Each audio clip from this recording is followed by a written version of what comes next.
Welcome everyone to episode 2 of War of the Stars. We are coming to you, as we always do, from deep within the darkest, lowest levels of Coruscant, far beyond the watchful eyes of the Galactic Empire.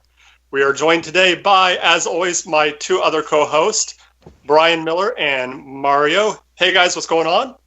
Hey, not a lot, man. Same old, same old. Hey guys. Mario? Did Mario freeze on us? Oh, did I freeze? No, I'm sorry. actually, John froze up. Yeah, you okay. froze up on us. Wow, I'm having technical difficulties. Gotta love technology. The Carbonite is trying to overtake you. No, I think the Imperial forces are jamming our communications. We gotta find a better R2, safe boost the house. power! Well, I guess that's what happens when you build your secret base on the capital of the Empire. Anyway, so today we're going to be talking about The Phantom Menace, Episode 1. The movie that, it's not as hated as other parts of the prequels. But we're going to be talking about some of our kind of remembering going to see it for the first time, our initial thoughts, our thoughts now, what we like about it, what we don't like, and how we would change the movie to make it a better movie. So, Mario, let's start with you. What was your first... when did you first see Phantom Menace, and what was your first thoughts of the movie?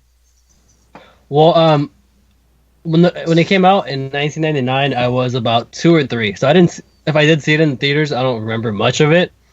But I remember watching it for the first time that I can actually remember is right before Attack of the Clones came out. I think like the year before.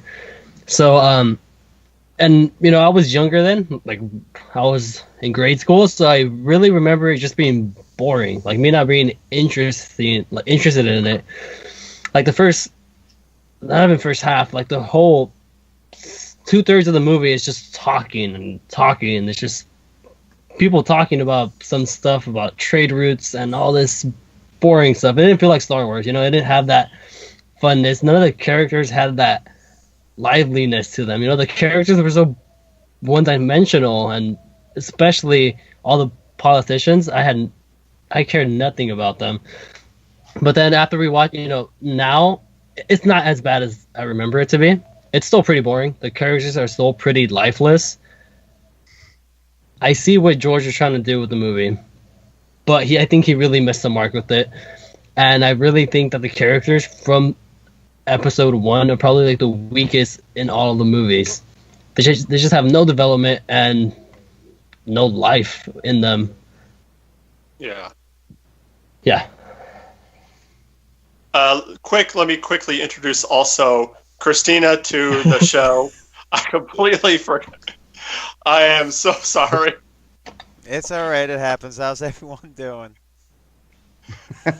So, on that note, then let's go to Chris. What was your take on watching Phantom Menace? Your initial movie? Okay, well, I did actually see Phantom Menace in the theater. I mean, okay, some of the stuff I'll start with some of the stuff I liked. I did enjoy the pod racing. I will be honest, the pod racing was really cool. I mean, that was such a cutthroat sport, and you can see why it was illegal and how dangerous it could be. The overall storyline, while it wasn't perfect, it wasn't horrible either. I mean, there's definitely caused some massive, on the tech side of things, it definitely caused some massive, issues with technology in that movie, because some of the tech just seemed more advanced than what they had in episode 4, 5, and 6, and I understand that those movies came out, probably 20 years, like at least 20 years before that movie came out. I think it was actually 20 years between New Hope and Phantom Menace, if I remember correctly. I think it's 30. Well, 77, 97 is 20. Oh, you mean in real? Never mind. Okay, I thought Yeah, you meant in real time. Sorry. Yeah, I'm talking I about got real you now. time. Yeah, I got you now. So in that amount of time, I understand that production, changes a lot. One thing I will say, the saber fight was awesome. I will say that saber fight with Qui-Gon and Obi-Wan versus Darth Maul in Naboo was, that was probably one of the most insane fights I've seen in a long time. Yeah. And I remember I watched that and I was on the edge of my seat the first time I saw that because I didn't know what was going to happen next. And the one part with those shields locked down and they were stuck in between the shields and you just have Darth Maul like pacing back and forth like a tiger in a cage. I was blown away by it. One thing I hated about it was, well, it was like everything with Anakin seemed to happen by accident. Like as far as, for example, like him just so happened to get stuck in that Naboo fighter as he ended up launching into space and then accidentally blowing up the the control center. It's just it was just a little much. And Jar Jar, I hate Jar Jar. He was just probably one of the most annoying characters I've ever seen in my life. So that's where I'm at. Brian, what about you? Oh boy. All right. It's pretty well known across my channel. I'm not a prequel lover. But as I'm getting older, I'm starting to get to the point where I can appreciate what they were trying to do with them. I mean, any war starts with politics. I mean, any war between countries starts with politics between the countries. You got to get that part out of the way, and that's really what the prequels were.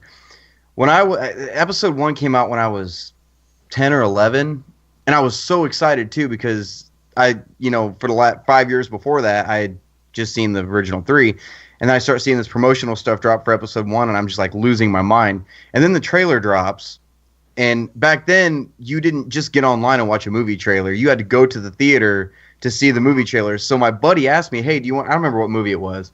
I don't remember what movie it was, but he's like, "Hey, you want to go see such and such?" So I'm like, "Yeah, sure." So he paid to get in, sat down, watched the trailer. He's like, "All right, let's get out of here." And we got up and walked back out of the theater. We paid to go see the trailer.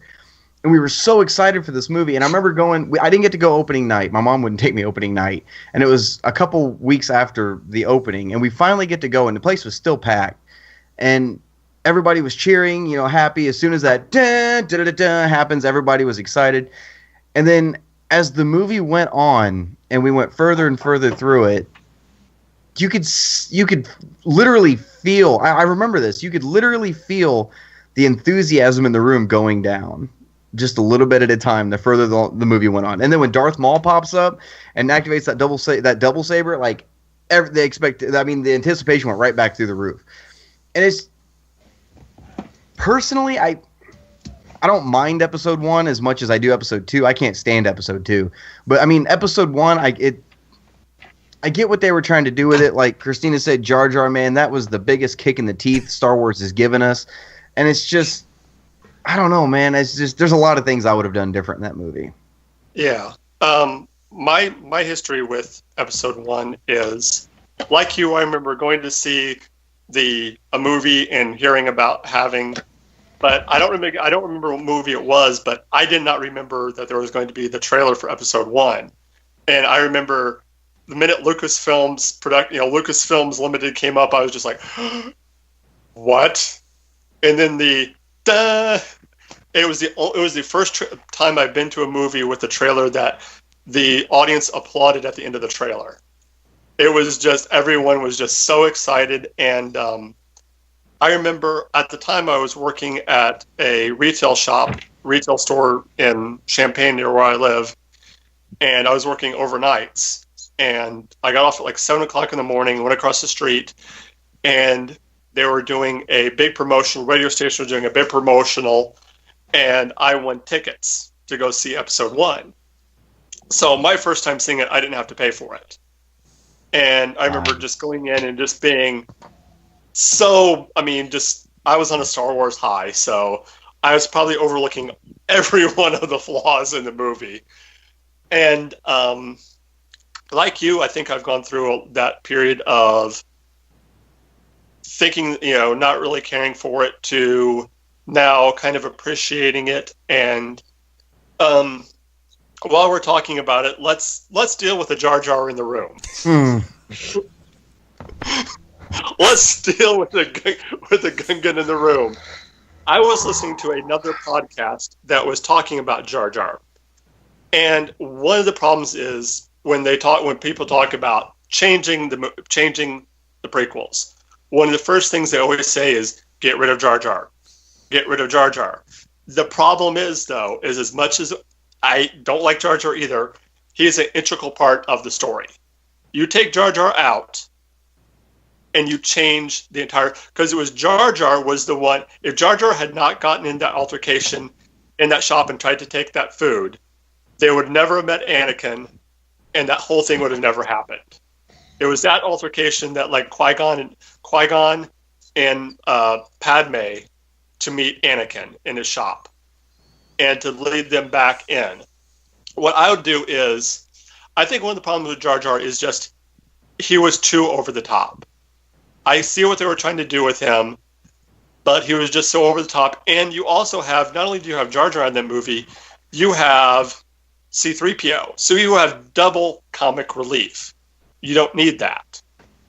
You know, you tone down Jar Jar. You can still make him kind of a bumbling idiot, kind of a guy who's always getting in trouble and stuff like that. But there's two scenes I would definitely have cut out. In the pod racing scene, the fart scene, where... That animal that was just Piusa.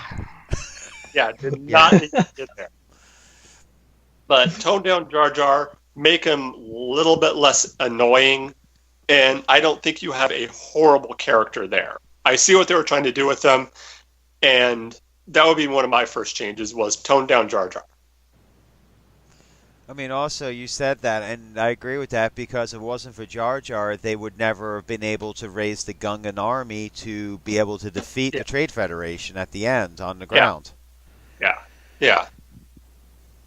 I mean, yeah, I have to agree with you. That's the biggest thing. I think Jar Jar, he was just in your face too much in the movie. Yes. He was always front and center, saying some dumb thing or stepping in poop. That they should have just kept him to the side, have him talk less, like he was in episode 2. He was there. Yeah. We didn't hear him much, and that's how I think people hated him less in episode 2 because he was just there. He didn't do anything. He did do something pretty big, but he wasn't in your face, just blabbing away with his. I think we should mention it. I don't know if you guys believe it, but there were some groups that got offended by the depiction of the Gungans, saying that they were really racist. What do you guys think about that? I think no matter what you do on anything, you're going to offend somebody. So you might as well just do what you're going to do and let them get offended. If they can't handle it, deal with it. That's my opinion on it, honestly. Yeah. Yeah, that's all I have to say about Jar Jar. Yeah. I just thought it would be best just to get that out of the way and talk about. Yeah. So now I'm going to bring up something that might be a little controversial. Qui-Gon. Probably for a character that was only in one movie, probably one of the most popular characters there is. How did you guys feel about them killing him off? Would you think that was a good idea? Would you have liked to have seen him stay? Or you were like me and you think that the minute you introduced that character, you knew Qui-Gon had to die? Because for the rest of the movie to go to where you are in episode 4, when you find out that Obi-Wan trained Anakin, Qui-Gon had to die. Otherwise, there'd be a lot of stepping over wordplay to try and figure out that mess of, well, you said Obi-Wan said he trained him, but I mean, they kind of had to do that with Yoda. When Obi-Wan said that Yoda trained him, and you find out, like, okay, who's this Qui-Gon guy then? Then it was like, well, Obi-Wan trained the youngling, so technically he did train him.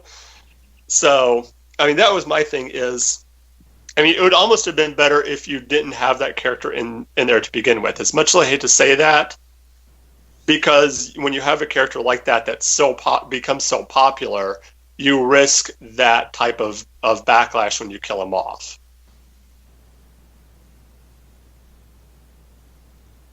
So, thoughts? No, I agree with you. I think that's one thing that I as much as I like Qui-Gon, they could have done it differently. They could have easily made Yoda Obi-Wan's Jedi Master. They could have done it. I mean, it wouldn't have really changed anything. You wouldn't have had the death of this big character then. But we've heard George Lucas talk about how one character, or how the trilogies are like poetry and they all kind of rhyme, you know. And in the original trilogy, we had Obi-Wan die in the first episode of that trilogy. And the prequels, we had Qui-Gon die in the first episode. And then in the sequel trilogy, we have Han dying now. So, I mean, the first episode of each trilogy, we have an elder from, you know, before being killed off. So it would only make sense that it be Qui-Gon. You have a mentor in each of them. Right. You know, pass on. Right. So, yeah. What about you? What are some changes that you guys would have liked to have seen? For me, I think, one of the biggest things that we learned in episode 2 about Qui-Gon is that he was trained by Count Dooku. And I think that would have been a very interesting plot point if they had Count Dooku in episode 1. You know, maybe still have him as a Jedi, then see him go dark. You know, because that's one of the things, kind of talking about episode 2, but I'll mention it. It's Count Dooku. To me, that's the biggest reason why he kind of fell flat for me. Is just he wasn't developed. He just comes out of nowhere and says, "Hey, I'm a bad guy." Well, I think it would have been better if they had him in episode 1. You see him on the light side, then you see him go dark, and then you see. I always wanted to see why Qui-Gon was so defiant of the Council. Why did they always choose to defy them? Like, yeah, he said, you know, most of the rulings were outdated and dumb, but you know why? Like, give us some backstory on him, because when he did die, it was just like, okay, he's dead. Yeah. He needed to die. You didn't feel anything for him. He was just kind of there to make the story go on. I actually agree with you fully, Mario. I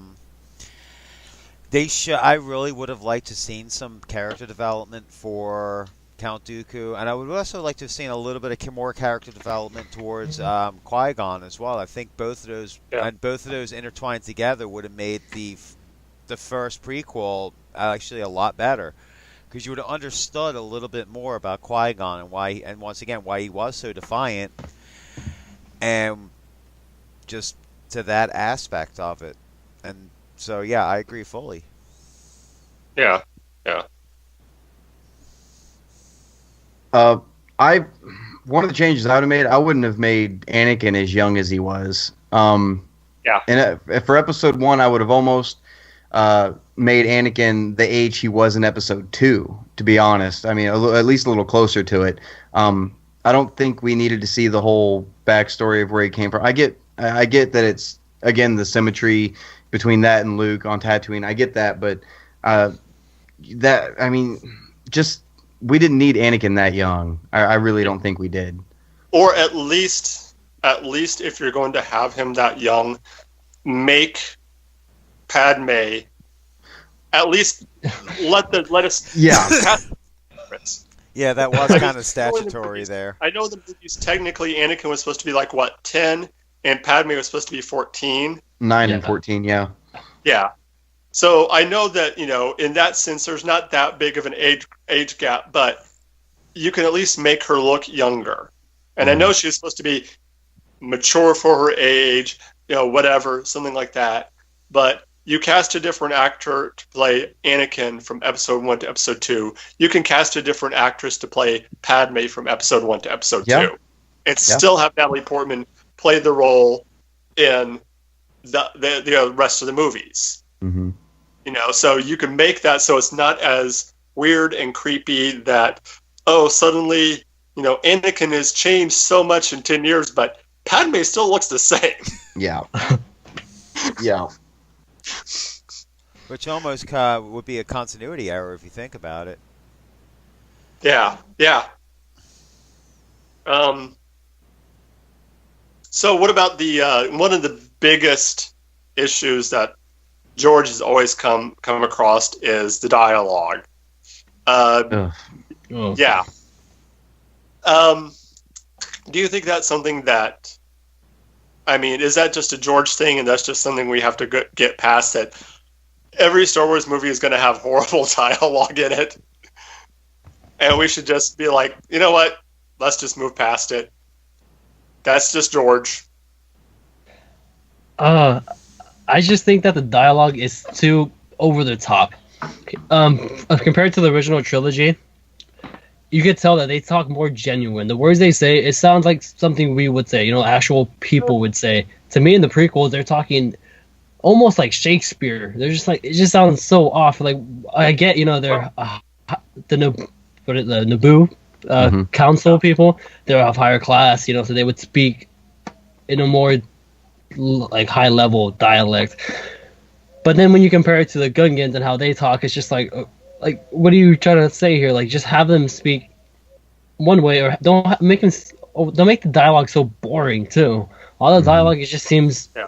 I think that's more to the actors, the way they actually spoke the lines, because the way they speak the lines is just, they sound dead, man. They don't sound like they're actually putting some life into the words. You had so many actors, especially in the prequels, that were young and up and coming and just wanted to impress George Lucas. Mm-hmm. So they weren't like a Harrison Ford who was like, hey, you can say this crap, but you can't. You can write this, but you can't say it. Mm-hmm. Type that were willing to, say like, look, I'm going to say this the way I feel comfortable. They were more of the lines of, oh, here's this big name director. I want to impress him. I want to do something. So I'm just going to read verbatim what's on the paper. And, we're willing to really step up and stand up to George. And, but I mean, even the original trilogy did have some really bad dialogue in it. I mean, if you really look at it, I mean, the whole Tashi Station is almost identical to the "I hate sand" speech. I mean, just the way he says it, and I want to go to Tashi Station. I mean, you had some really bad dialogue in the original trilogy. Mm-hmm. Stuff that no one would ever say in real life. But yeah. And getting to Mario's point, and even something that you said, Brian, or Christina said about the technology, is, you can look at what's going on in the prequels as like a golden age, and a very high society. You have this very golden age, gilded age, where everyone talks in a very, think of it as compared to the Victorian age to the modern age, where you had a completely different set of morals, of the way people spoke, the way people interacted compared to now. That's how you can kind of look at how the prequels were set up, was this kind of golden age. And even with the technology, everything was much more bright and shiny. And you look at like the Naboo cruiser, that silver thing, which to me, that was one of the most beautiful CGI shots in that movie, when you see it coming into Coruscant for the first time, and you see it gliding over, it kind of turns and banks, and you see it. That was just a beautiful shot, in my opinion, at least. But, you can look at that, and then you see this kind of, when the Empire takes over, this kind of almost a technological stop, where everything just kind of stagnates. Mm-hmm. And so you get kind of that muted gray, and everything just kind of seems to, like what happened in history with the Roman Empire. When Rome fell, everything kind of became dilapidated because of lack of use. So you can almost put that's what happened with the Empire, is the Empire came to power and everything just kind of fell apart, kind of got dilapidated. So that's true. Yeah. So see, also, go ahead. Go ahead. I always just assumed that it had to do with the Empire siphoning funds from all these other planets, and they just kind of went downhill. And then the Empire was all this muted gray and sharp angles, square buttons, and unelegant. Yeah. That's what I always just assumed. It was more. I don't know what the word I'm looking for is, but I think also the fact that because at least until the end, they didn't see like the rebels as being that much of a threat, so they didn't worry about trying to make upgrades to their military, trying to, improve, because there was no competition. There was nobody out there like, we, in our timeline on Earth, we had, the Russians or the Soviets during the Cold War, so there was no need to ever upgrade their military to, make it better, because, well, who's going to stand against the Empire? Right. I mean, I understand that Naboo made their own ships. We know this. They had their own, shipbuilding company. And the fact that, the Princess's or Queen's Cruiser. I mean, that was a custom build for the Queen. That was that was built by Theed Palace Shipworks. That was a custom build just for that. I mean, but then you even look at the episode 2 or more episode 3 where you started out with that big space battle, and you had the ARC-170. He introduced the ARC-170s. Yeah. And I mean, that was your first, flat, light gray, clunky. Obviously, I mean, you can look at it and almost see it's a predecessor to the X-wing. That I will give that. Yeah. Despite the ship was in size and scale towards the X-wing, a lot bigger ship, a lot more firepower, but you can almost see how that technology of a split-wing fighter evolved into our X-wing that we all, know and love, the Incom T-45 that everyone loves. Yeah. Well, you can also see some of the some of the Jedi fighters and some of the other ones like that, and you can see the beginnings of the TIE fighter with that ball-shaped cockpit on some of the Jedi fighters. You can definitely see that, and the beginnings of the A-wing and other fighters. So, and also, I mean, like me, I'm sure, like Brian, what was your thoughts on from reading the initial Timothy Zahn novels and reading about Coruscant and then first seeing it on TV? Did it live up to the expectations of what you were thinking the city planet would look like? Like when you read it and you've got an idea in your mind of an entire city planet from reading the Zahn novels, right? And then suddenly there it is on TV. Was it what you were expecting? It was actually we saw Coruscant before Episode 1 ever came out. We saw it in the special editions of Return of the Jedi, right at the end, the end of the film. But even when I saw that, I lost my freaking mind when I saw that in the theater on the special edition of Jedi. I was like, wait, because they never mentioned it by name. You just look at it and you're like, wait, was that Coruscant? And then it was years later I found out that it was, and I lost my mind over it. I was like, oh my God, that's awesome. But to see it in full scale in Episode 1, I mean, that was cool. I mean, it was to see something brought in, like that. It was very cool. I think that was the first time they brought in something from the novels and officially made it officially canon. Yeah. Quick thing while we're talking about this. Did anyone catch the Easter egg on Coruscant on the one part where it showed that circular dock? Did anyone catch there was a YT-1300, whether it was the Millennium Falcon or not? The Falcon? Oh, yeah, hiding down in one of the docks. Yeah. I've actually seen some theories going around now that during the Han Solo movie we're going to see that same shot from the cockpit of the Falcon then, like the same time period of that ship coming into land with, I don't know, like Lando driving it when he's, freaking 7 or something, and flying it in and landing it. Like, there's some speculation that we're going to see that same shot from their point of view. Well, that was my, going back to problems I had with with Episode 1 and really the prequels in general, since we seem to just be talking about all of them now, is this idea of pushing everything, making as much, pushing everything in from the original series as they can. We'll put Boba Fett in here. Hey, here's Chewbacca. Hey, here's... Yeah, I never got the Chewbacca thing. That never made sense to me at all. No, me neither. It just didn't.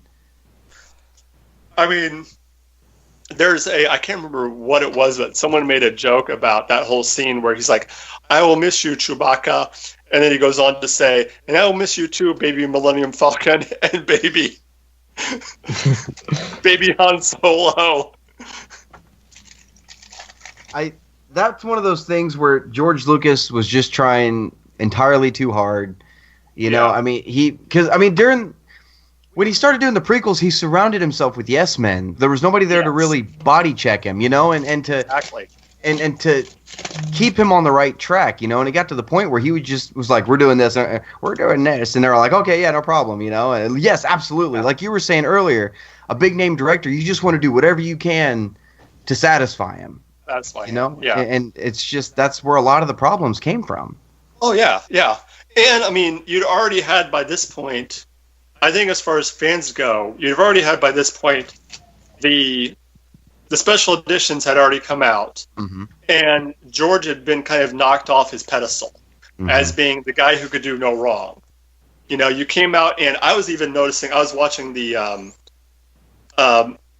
New Hope on TV the other day, and they had the special editions, and the first thing I noticed was that the parts of it that were from the original, the special effects on the original, hold up better than the special edition parts. That part with Jabba just looks so fake and horrible. I have these. But then you counter that with like the X-wing, the assault on the Death Star, and that still holds up. 40 years later, that scene, that whole dogfight scene, that whole attack still holds up. Yeah. I mean, But yet, that scene that was added there is just so out of place and looks so fake. especially if you have the first gen of the special edition, because they fixed it in later editions. Like I have the first gen because I have the silver and black box set they brought out when they first brought them out, and that one when you have Han when he walks around Jabba, because originally Jabba was supposed to be human, and before they changed him into the giant slug, and you actually they kind of skipped the frame of Han up, and it was so artificial. It was like, you guys could do so much better. Even back then, you could have done so much better with that. And there's a scene where he's like talking to him, and you can tell he's not even looking him directly in the eye. He's looking off to the side, and so like Jabba's facing him like this, and instead of looking at him and pointing at him right to the side, he's like pointing like this with Jabba right in front of him. It just looks so bad and so fake. And yeah, they didn't need to put that scene back in. It's not good. And it's completely pointless because even before that scene was dropped in to the special edition, on the theatrical version, we knew what the story between Han and Jabba was. Yeah, you didn't need we didn't need that scene to explain it. It's just wasted footage. Yeah. Yeah, I mean, it's a situation where you can tell a whole... I mean, there's certain movies that you can just tell a whole lot of exposition with just a couple of sentences. And that's what they did with the original movie. The original version was Han mentioning something about, I can pay off Jabba, and then you have the whole scene with Greedo. And that tells everything that the viewer needs to know about that relationship. And who Han is, and, you know. Yeah. Not to mention Boba in that scene. To me, he's just... I don't like what he does in that scene. He just stares directly at the camera before he leaves. Well, the thing with Boba in that scene was when they originally shot that, Boba wasn't in that scene. And then when they did the special edition, they dropped him in digitally as an addition to that scene. Yeah. So, hang on. Yeah, but breaking the fourth wall just tried to call me on Skype. Yeah, me too. Yeah. My other podcast, by the way. Yeah. Yeah, but to get back to... Oh, no. Oh, no. We just lose Mario? No, the Empire got him. One down. Another one bites the dust. Wow. So...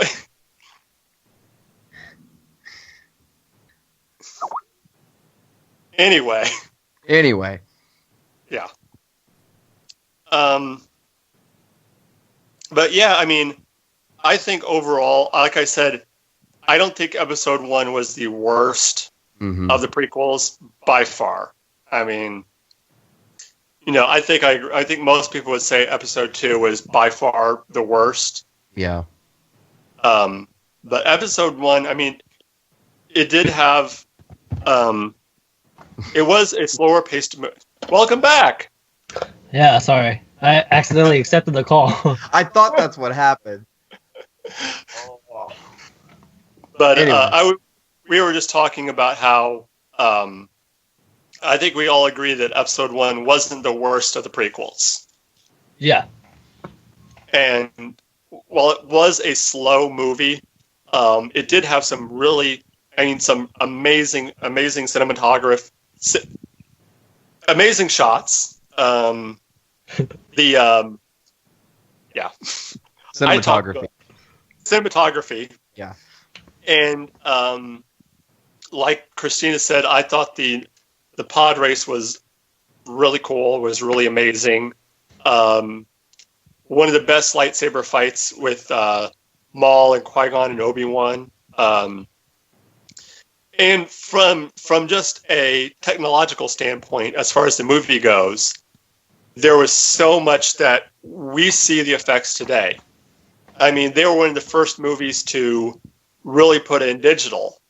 Yeah. And, to really try that out, and now you can't go to a theater now where that doesn't have almost all digital. I mean, it's almost impossible. Most movies today are shot on digital, and that goes right back to Phantom Menace.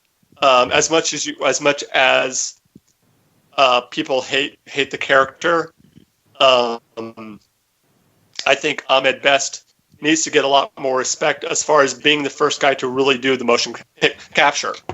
I mean, yeah, guys like other guys get all the credit for being being that type of thing, but it was Jar Jar was really the first character to be that type of stop motion capture motion. So from that sense, I mean, you have to really almost praise that movie because of what it means for movies nowadays and what they were able to do and what they changed as far as movie making. Mm-hmm. And that's what George did with the original Star Wars. He changed the way movies were made. And whether you like the movie as far as not be for plot or for whatever, it changed everything. Mm-hmm. No, you're absolutely right. It did. It introduced an entirely new genre of filmmaking, and I mean, they invented technology just to do the originals, and then they did the exact same thing to do the prequels. They literally, if they didn't have the technology they needed, they sat down and invented it and then used it to make it what they needed. Yeah.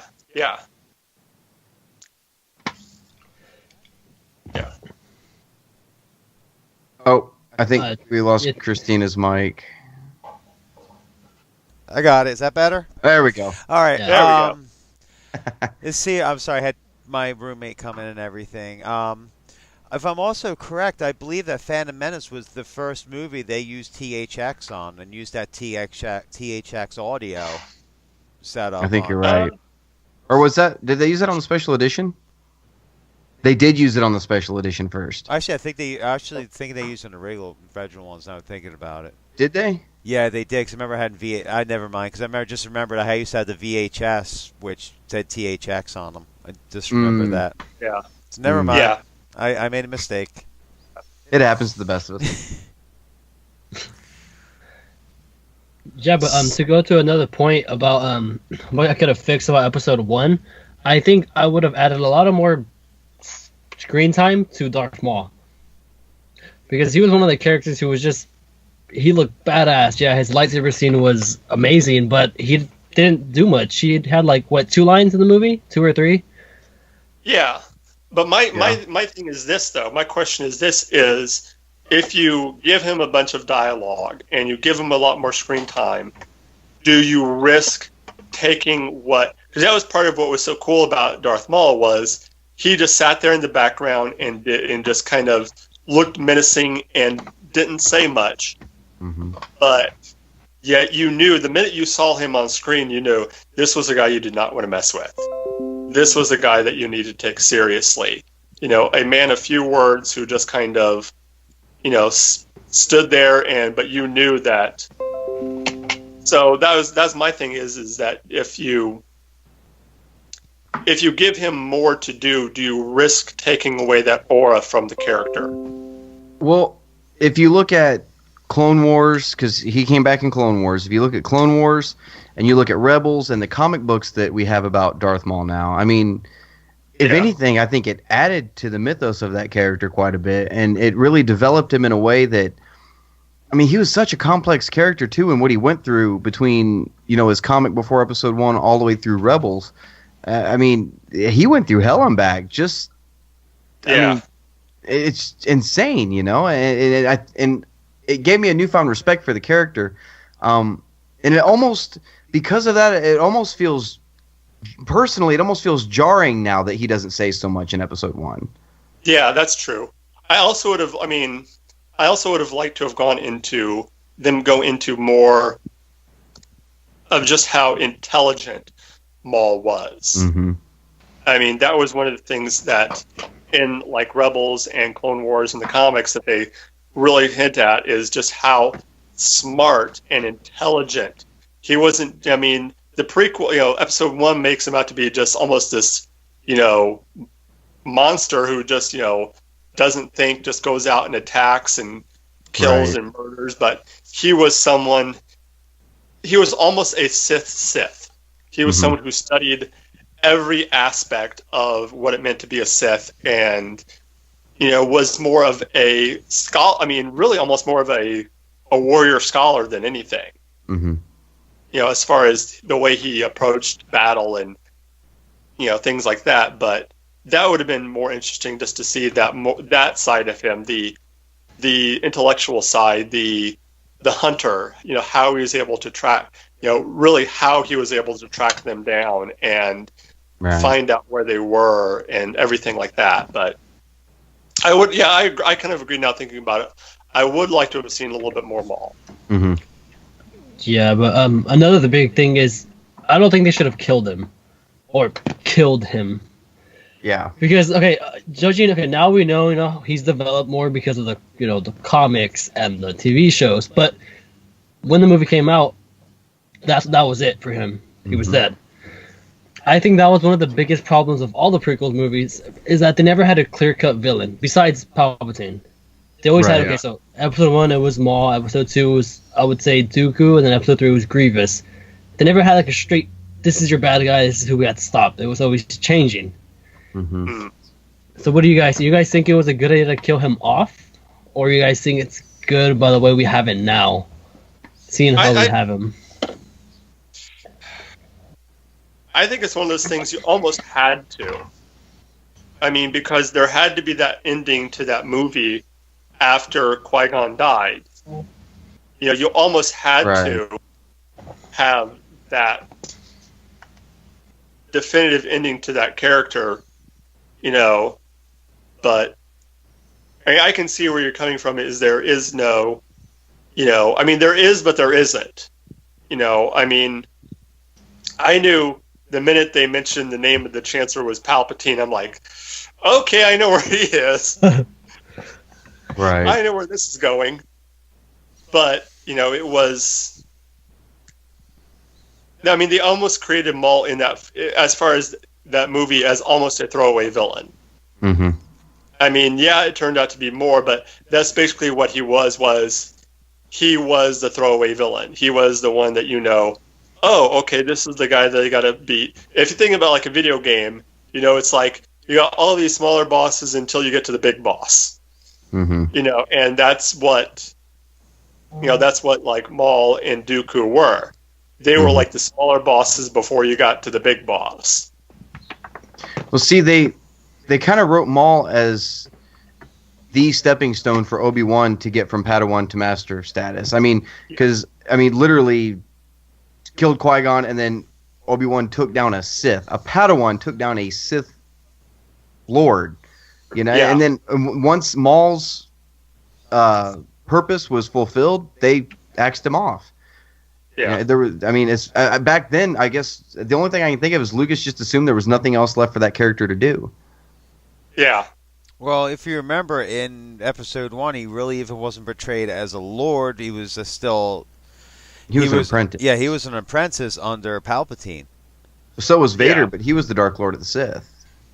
Yeah. Well, that was the difference between the Sith and the Jedi. Was I mean, with you having only 2, both of them had the title of Sith Lord. Well, they were also Right. backstabbing each other for power. It was just one was too. master, one was the apprentice. Both had the same Right. title. Yeah. Yeah. One that was the thing. Two shall there be. One to Embody what the was the power, and one second? to One to crave. embody the power. One to crave it. Yep. Yeah. So, well, guys, I'm starting to run low on power, so let's call this a short one, a little bit of a short one this week. So, That's fair enough. as always, you can reach us at our Twitter account at Realm of the Mists on Twitter. You can reach me at mark.tolly77 and on Facebook at Facebook/Mark Tolley. Brian, where can they reach you at? You guys can reach me right here on War of the Stars. You can also reach me at the Star Wars Canon Library YouTube channel I started. I just got my Thrawn review up a couple days ago. Make sure to check that out. I also have a website, www.starwarscanonlibrary.com, and a Facebook page to go along with it. All right, and Mario. Okay, you can follow, like Brian said, on War of the Stars every week, and you can also follow my own YouTube channel, Sith Lord 310, and we have an Instagram and Twitter page for that as well. And Christina. You can actually catch me on Breaking the Fourth Wall, which was the call that we all kind of got disturbed with, but we actually air on Radiocast FM every Thursday night, 7 p.m. You can also find me on Facebook at Christina Talley Warburton. That's Tali. That's Warburton. And also I DJ Wednesday nights, which we'll be doing shortly after this on Radiocast as well, 10 p.m. to 12. So you can hear me there as well. And as always, you can catch all of these shows also on the Realm of the Mist YouTube page. Check us all out there. And until next time, may the Force be with you.